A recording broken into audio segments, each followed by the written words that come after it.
ಆದುದೆಲ್ಲ ಒಳ್ಳೆಯದಕ್ಕೆ ಆಗಿದೆ, ಆಗುವುದೆಲ್ಲ ಒಳ್ಳೆಯದೇ ಆಗುತ್ತಿದೆ, ಆಗಲಿರುವುದು ಸಹ ಒಳ್ಳೆಯದೇ ಆಗಲಿದೆ.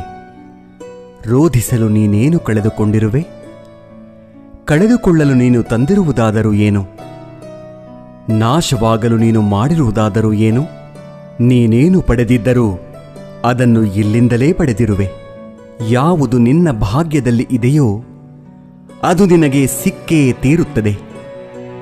ಯಾವುದು ನಿನ್ನದಲ್ಲವೋ ಅದು ನೀನು ಎಷ್ಟೇ ಪ್ರಯತ್ನಿಸಿದರೂ ಸಿಗಲಾರದು. ಚಿಂತೆ ಬಿಡು. ಜೀವನದಲ್ಲಿ ಬರುವುದೆಲ್ಲವ ಬಂದಂತೆ ಸ್ವೀಕರಿಸು.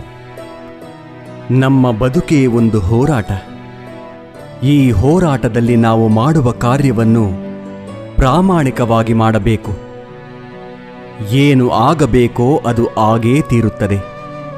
ಅದನ್ನು ತಡೆಯಲು ನಮ್ಮಿಂದ ಸಾಧ್ಯವಿಲ್ಲ. ಸತ್ಯದ ದಾರಿಯಲ್ಲಿ ಹೋಗು. ನೀನು ನಡೆಯುವಾಗ ಪಾತಾಳಕ್ಕೆ ಬಿದ್ದರೆ ನಿನ್ನನ್ನು ಮೇಲೆತ್ತಲು ನಾನು ಬಂದೇ ಬರುತ್ತೇನೆ. ಸ್ವರ್ಗದಲ್ಲಿ ಎಲ್ಲವೂ ಇದೆ, ಆದರೆ ಸಾವಿಲ್ಲ. ಭಗವದ್ಗೀತೆಯಲ್ಲಿ ಎಲ್ಲವೂ ಇದೆ, ಆದರೆ ಸುಳ್ಳಿಲ್ಲ. ಜಗತ್ತಿನಲ್ಲಿ ಎಲ್ಲವೂ ಇದೆ, ನೆಮ್ಮದಿಯಿಲ್ಲ. ಇವತ್ತಿನ ಎಲ್ಲ ಮಾನವರಲ್ಲಿ ಎಲ್ಲವೂ ಇದೆ, ಆದರೆ ಶಾಂತಿಯಿಲ್ಲ. ಮನಸ್ಸಿಗೆ ಮದವೇರಿದಾಗ ಸ್ಮಶಾನದಲ್ಲಿ ತಿರುಗಾಡಿ ಬರಬೇಕಂತೆ. ಏಕೆಂದರೆ ಅಲ್ಲಿ ನಾನು ನನ್ನಿಂದಲೇ ಎಂದು ಹೇಳಿದ ಎಷ್ಟು ಜನ ಮಣ್ಣಾಗಿರುವವರು ಕಾಣಸಿಗುತ್ತಾರೆ. ಭಗವಂತ ತಡ ಮಾಡಿದರೂ ನ್ಯಾಯ ಮಾಡುತ್ತಾನೆ, ಆದರೆ ಅನ್ಯಾಯ ಮಾಡುವುದಿಲ್ಲ. ತಡ ಆಗುವುದರ ಹಿಂದೆ ಅದ್ಭುತಗಳು ನಡೆಯುತ್ತವೆ. ಕಾದು ನೋಡಬೇಕಷ್ಟೇ. ಎಲ್ಲ ಹೇಳುತ್ತಾರೆ, ಮನುಷ್ಯ ಖಾಲಿ ಕೈಯಲ್ಲಿ ಬರುತ್ತಾನೆ, ಖಾಲಿ ಕೈನಲ್ಲಿ ಹೋಗುತ್ತಾನೆ ಎಂದು. ಆದರೆ ಮನುಷ್ಯ ಬರುವಾಗ ಭಾಗ್ಯದ ಜೊತೆ ಬರುತ್ತಾನೆ, ಹೋಗುವಾಗ ಕರ್ಮದ ಫಲ ಕೊಂಡು ಹೋಗುತ್ತಾನೆ. ಬದುಕುವುದಕ್ಕಾಗಿ ದುಡಿಯುವುದು ಅನಿವಾರ್ಯ. ಹಾಗೆಂದು ಫಲದ ಮೇಲೆ ಕಣ್ಣಿಟ್ಟು ಕೆಲಸ ಮಾಡಿದರೆ ನಿರಾಸೆ ಹೆಚ್ಚು. ಕೆಲಸವನ್ನು ಶ್ರದ್ಧೆಯಿಂದ ಪ್ರೀತಿಯಿಂದ ಮಾಡಿದರೆ ಫಲ ಇಂದಲ್ಲ ನಾಳೆ ದೊರಕಿಯೇ ದೊರಕುತ್ತದೆ. ಒಂದು ಬಾರಿ ಅರ್ಜುನ ಶ್ರೀಕೃಷ್ಣನನ್ನು ಕೇಳಿದ, ಈ ಗೋಡೆಯ ಮೇಲೆ ಒಂದು ಸಂದೇಶ ಬರಿ. ಅದು ಹೇಗಿರಬೇಕೆಂದರೆ, ಖುಷಿಯಲ್ಲಿದ್ದಾಗ ಓದಿದರೆ ದುಃಖವಾಗಬೇಕು, ದುಃಖವಾಗಿದ್ದಾಗ ಓದಿದರೆ ಖುಷಿಯಾಗಬೇಕು. ಕೃಷ್ಣನು ಬರೆದ, ಈ ಸಮಯ ಕಳೆದು ಹೋಗುತ್ತದೆ. ಅಕ್ಕಿ ಅನ್ನಕ್ಕೆ ಕೇಳಿತು, ನೀನು ನಾನೇ ಆಗಿದ್ದೆ, ಆದರೆ ಅದು ಹೇಗೆ ಅನ್ನವಾದೆ ಎಂದು. ಅನ್ನ ಸುಂದರವಾಗಿ ಉತ್ತರಿಸಿತು, ನೀರು ಮತ್ತು ಬೆಂಕಿಗಳ ಸಂಪರ್ಕಕ್ಕೆ ಒಳಗಾದೆ, ಅವುಗಳ ಸಂಸ್ಕಾರದಿಂದ ಮೃದುವಾದೆ, ಮಧುರವಾದೆ. ಅಕ್ಕಿ ಎನ್ನುವ ಭಾವ ಕಳೆದುಕೊಂಡೆ, ಅನ್ನ ಎನ್ನುವ ಅನುಭವ ಪಡೆದುಕೊಂಡೆ. ಅದೇ ರೀತಿ ಸಜ್ಜನರ ಸಂಗದಿಂದ ನಮ್ಮಲ್ಲಿರುವ ಅಜ್ಞಾನ ದುರಿತ ದುಮ್ಮಾನಗಳ ಭಾವ ಕಾಠಿಣ್ಯತೆ ತೊಲಗಿ ಪುಣ್ಯ ಜ್ಞಾನ ಮೋಕ್ಷಗಳೆಂಬ ಮೃದುತ್ವದ ಅನುಭವ ದೊರೆಯುತ್ತದೆ. ಚಿಂತಿಸಲು ನೀನೇನು ಕಳೆದುಕೊಂಡಿರುವೆ? ನಿಶ್ಚಿಂತೆಯಿಂದಿರಲು ನೀನೇನು ಪಡೆದುಕೊಂಡಿರುವೆ? 3 ದಿನದ ಈ ನಾಟಕದಲ್ಲಿ ಕಳೆದುಕೊಳ್ಳಬೇಕಾಗಿರುವುದು ಕರ್ಮ ಒಂದೇ, ಪಡೆಯಬೇಕಾಗಿರುವುದು ಪುಣ್ಯ ಒಂದೇ. ದೊಡ್ಡ ಮನುಷ್ಯನಾಗುವುದು ಒಳ್ಳೆಯದು, ಆದರೆ ಒಳ್ಳೆಯ ಮನುಷ್ಯನಾಗುವುದು ದೊಡ್ಡ ವಿಷಯ. ದುಃಖದ ಬಗ್ಗೆ ಚಿಂತಿಸತೊಡಗಿದರೆ ಸದಾ ದುಃಖಿಯಾಗಿಯೇ ಉಳಿಯುತ್ತೀಯ. ಸದಾ ಸುಖ ಸಂತೋಷಗಳನ್ನು ಧ್ಯಾನಿಸುತ್ತಿದ್ದರೆ ಮುಂದೆ ಸುಖಿಯಾಗುತ್ತೀಯ. ಏಕೆಂದರೆ ಮನಸ್ಸು ಯಾವುದರ ಬಗ್ಗೆ ಹೆಚ್ಚಾಗಿ ಧ್ಯಾನಗೊಳ್ಳುವುದೋ ಅದೇ ಸಕ್ರಿಯವಾಗುವುದು. ಪರಮಾತ್ಮನಲ್ಲಿ ಏನನ್ನಾದರೂ ಬೇಡುವುದಾದರೆ ಪರಮಾತ್ಮನನ್ನೇ ಬೇಡು.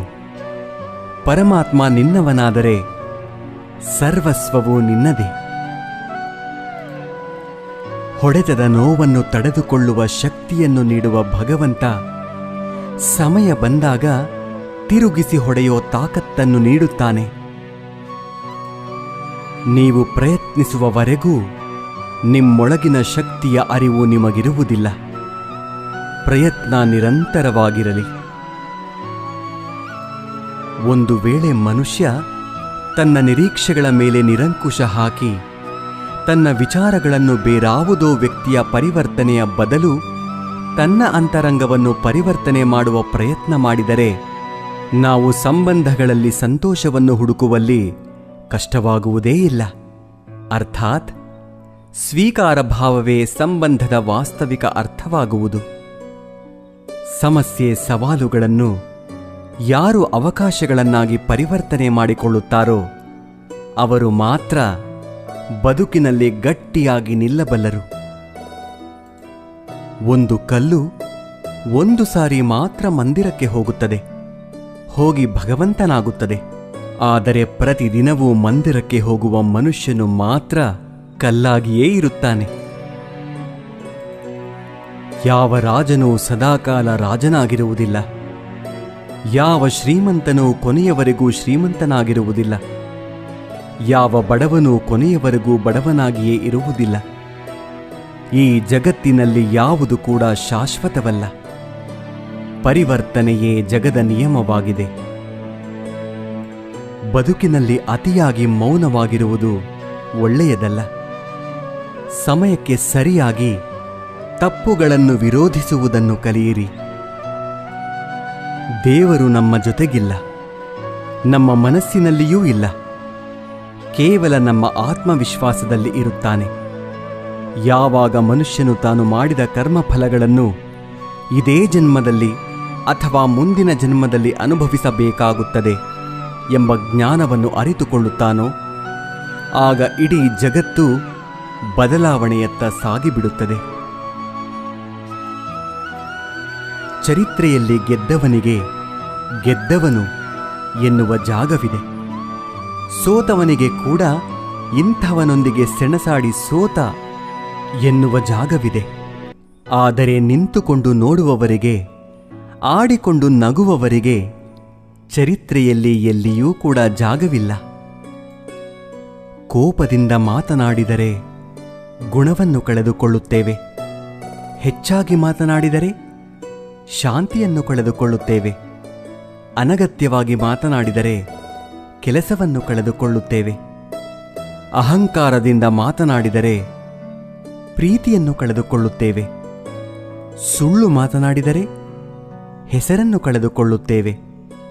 ವೇಗವಾಗಿ ಮಾತನಾಡಿದರೆ ಅರ್ಥವನ್ನು ಕಳೆದುಕೊಳ್ಳುತ್ತೇವೆ. ಪ್ರೀತಿಯಿಂದ ಮಾತನಾಡಿದರೆ ಎಲ್ಲವನ್ನೂ ಗಳಿಸುತ್ತೇವೆ. ಬದುಕಿನಲ್ಲಿ ಏನೇ ನಡೆದರೂ ಒಳ್ಳೆಯದೇ.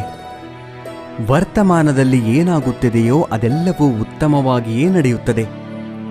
ಮುಂದೆ ಏನಾಗುವುದೋ ಅದೆಲ್ಲವೂ ಚೆನ್ನಾಗಿಯೇ ಇರುತ್ತದೆ. ಭವಿಷ್ಯದ ಬಗ್ಗೆ ಚಿಂತಿಸಬೇಡಿ, ವರ್ತಮಾನದಲ್ಲಿ ಜೀವಿಸಿ. ಒಂದು ಬಾರಿ ಅರ್ಜುನ ಶ್ರೀಕೃಷ್ಣನನ್ನು ಕೇಳುತ್ತಾನೆ, ಎಲ್ಲವೂ ಹಣೆಬರಹದಲ್ಲೇ ಬರೆದಿದ್ದರೆ ಪ್ರಯತ್ನಪಟ್ಟು ಫಲವೇನು ಎಂದು. ಆವಾಗ ಶ್ರೀಕೃಷ್ಣನು ಉತ್ತರಿಸುತ್ತಾನೆ, ಯಾರಿಗೆ ಗೊತ್ತು, ಪ್ರಯತ್ನಪಟ್ಟರೆ ಸಿಗುತ್ತದೆ ಎಂದು ಹಣೆಬರಹದಲ್ಲಿ ಬರೆದಿದ್ದರೆ ಪ್ರಯತ್ನಂ ಸರ್ವಸಿದ್ಧಿ ಸಾಧನಂ. ಒಮ್ಮೆ ನಾರದರು ಶ್ರೀಕೃಷ್ಣನನ್ನು ಕೇಳಿದರಂತೆ, ಈ ಪ್ರಪಂಚದಲ್ಲಿ ಎಲ್ಲರೂ ದುಃಖಿಗಳಾಗಿದ್ದಾರೆ ಏಕೆ ಎಂದು.